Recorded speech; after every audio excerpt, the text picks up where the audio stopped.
March 24th, 2025. This is the Moneyline Grind. I've lost some of my voice because we took a night off to celebrate my birthday and it was a great celebration. And now we're a year wiser and we're back to business. I have three more picks for you guys for the NBA. But last time we spoke, I gave you three picks in the NBA and we went 2-1.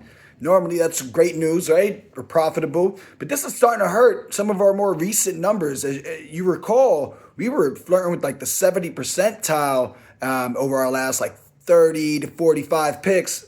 Those numbers are coming a little bit down. The other ones, like the overall more macro numbers, are growing, and we'd like to see that. And we're kind of honing in on this 66% hit rate, which is great.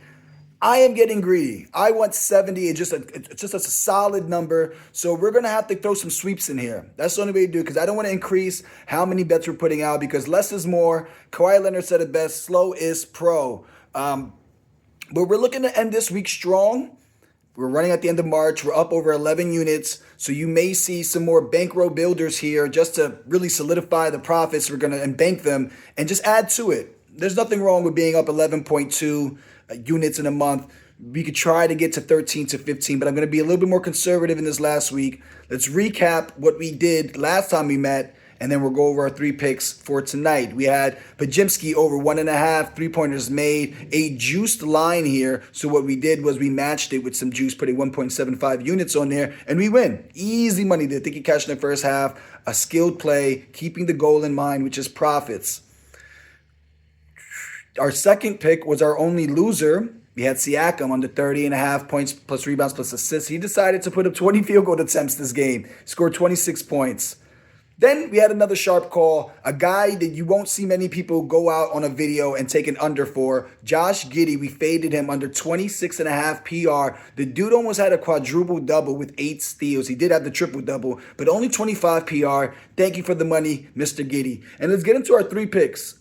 I didn't put this video out last night. There weren't many lines out. I had this first pick was the first pick I made. I don't know where the lines are now for him. But then the next two picks I made this afternoon. Luka Doncic over 27.5 points, minus 128. They're playing the Magic. He averages 27.6 per game, 31.1 in his last 10. Actually, 31 points per game in March in general.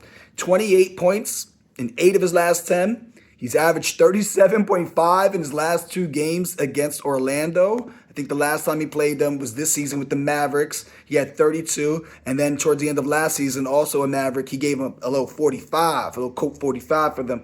Fair to note, Orlando allows the 7th most points per game. I don't think Cole Anthony is playing, but I don't think he had the size to really match up with Luka anyway, but that's just another strain on their defense. Probably Joseph will probably get the star here. And I don't know. They're going to have some issues with matchup because LeBron is healthy. You're going to have to guard Austin Reeves, who handles the basketball very, very well.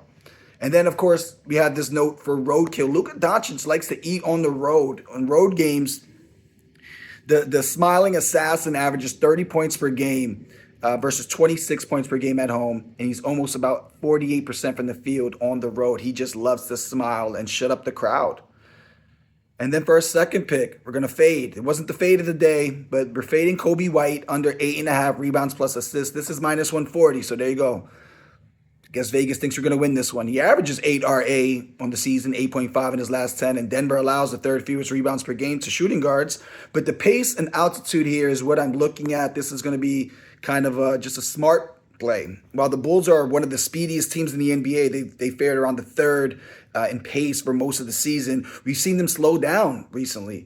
Denver also over the last 10 games are just middle of the pack as far as their pace. They were around like 6 for the season at some point. But over the last 3 games, Denver is 26th in pace, or 25th in pace. And I don't think the high altitude is going to help the Chicago Bulls, who are now on this road trip. I'm so sorry. This is the 5th stop on their road trip. Their last game was in LA. They might have partied and they might come into Denver, taking it easy yesterday on a Sunday, come into Denver, dealing with the altitude, thinking they could come and play their game and run up and down and going to be in for a good surprise, maybe a blowout. I also realize that I think higher of the Nuggets than they've actually shown. So maybe the Bulls do come in here and run them out the gym. But I just don't think with the way Kobe White has been playing, he's interested in passing the ball much. He wants to get them shots up. And he's going to have a tough time on the rebounds off of strength of Denver not allowing them to any shooting guards, really, third best. So that's the second pick. Those are my reasons for that fade. And then my third pick, a guy we used to bet on a lot, but then the lines caught up. We used to kill his rebound props all day. Jason Tatum. But if you know the funny video, Hassan Tatum over 7.5 rebounds, -114. He averages 8.7 on the season, 9 rebounds per game over his last 9. He's had at least 8 or more in 6 of his last 9. 8+ rebounds in 6 of his last 7 when he's played at least 35 minutes. They played Sacramento in Boston January 10th. He had 12 rebounds in 35 minutes. And I had to know, I keep on mentioning the minutes because I like Jason Tatum with time. It's like a fine wine on the boards when you give him some time. Celtics on a road trip, 3.5 spread here. Should be a competitive game. Tatum gets the job done when he gets the minutes. He cleans up the boards. With 35 or more minutes, he's over 7 boards in 9 of his last 11. And he's averaging 37.5 minutes per game, in March. So we're getting an extra 2.5 minutes in March here than we need.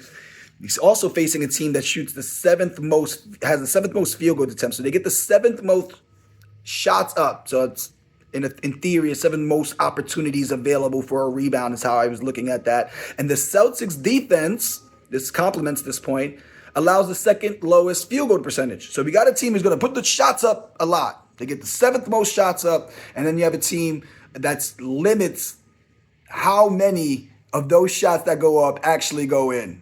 Sounds simple, but this is how you win money. This is how it is. And I only have 170 videos showing you. I only have, 15 out of 15 months of profitable months. Maybe I know a thing. And I don't know why I'm even preaching to you guys. You guys believe in me. That's why you're here. And those are my 3 picks. I did decide to, try my birthday luck. I know it was yesterday, but I still got the birthday juice pause. So I tried my luck with a 3-leg parlay for you guys.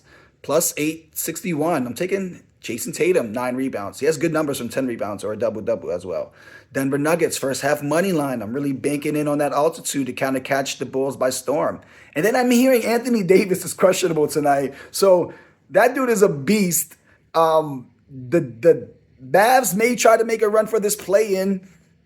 No one on the Nets is going to be able to guard this guy. So 20 points, $7 wins you $67 would be a lovely add-on to a sweep.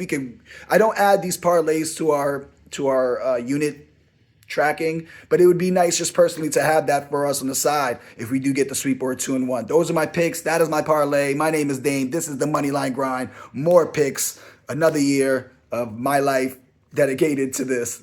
Have a good one. Let's get this money.